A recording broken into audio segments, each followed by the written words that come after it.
ئەخلاق بە یاسا ناکرێت، بەڵام هەمیشە ئەخلاق لە هەرچی یاساکانی دنیا هەیە، مێژوو هەیە، مەحکەمترە، بەبەهاترە، پیرۆزترە، جێگیرترە.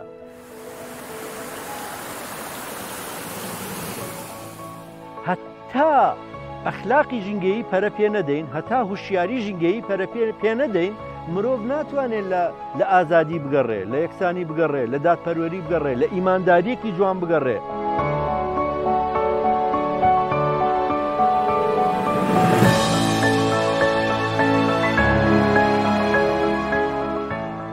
ژینگە پارێز پێویستی بە چەمکی ئیتیک یاخود ئەخلاق هەیە.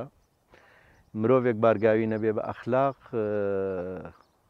لەگەڵ ئەخلاقدا خۆی قفڵ نەکردبێ، بەڕاستی زەحمەتە بتوانێت ببێتە کەسێکی هوشیار لە بواری ژینگەییدا. بۆیە پێناسەی ئەخلاق گرنگە، گەرچی لە مێژوودا زۆر ڕەوتی سیاسی و مەزهەبی و ئاینی و کۆمەڵایەتی هەبوون، بەڵام تا ئێستاش بەڕاستی قسەکردن لەسەر خودی ئەخلاق و دەستەواژەی ئەخلاق و پێناسەیەکی گشتگیری فرەڕەهەندی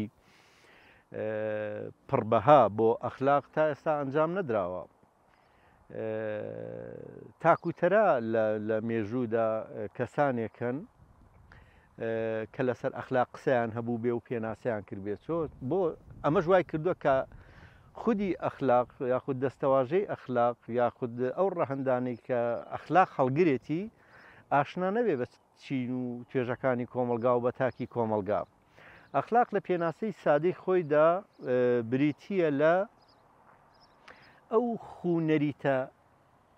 نەریتانەی مرۆڤ کە قبوڵکراون، یاخود بە شێوازێکی تر مرۆڤ دەتوانێت برێ ئەخلاق گزارش لە ئەو هەڵس و کەوتانەی مرۆڤ دەکات کە دان بە باشی و جوانی و پیرۆزیەکانی ژیاندا دەنێت. هەر بۆیە بەڕاستی ئەم پێناسەیە کە ئێستا من کردم پێناسەیەکی قوڵە، پێناسەیەکی فرەڕەهەندە، پێناسەیەکی مێژوویە، پێناسەیەکی ژیاریە، پێناسەیەکی ئەخلاقیە.